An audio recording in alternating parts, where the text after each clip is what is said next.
88-year-old Chinese doctor drink this every day. Fortunately, ginger is a food that has all the elements needed to prevent and treat liver problems.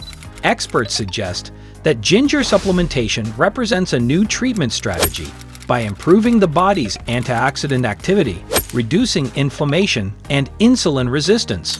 Garlic has been shown to reduce fat accumulation and fat weight in the liver, restore antioxidant activity in the liver, and reduce MDA levels in the liver.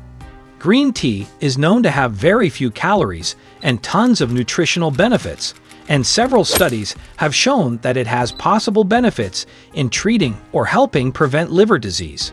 Ingredients: ginger, garlic, green tea. Drink 1 glass before bed, but do not forget about contraindications.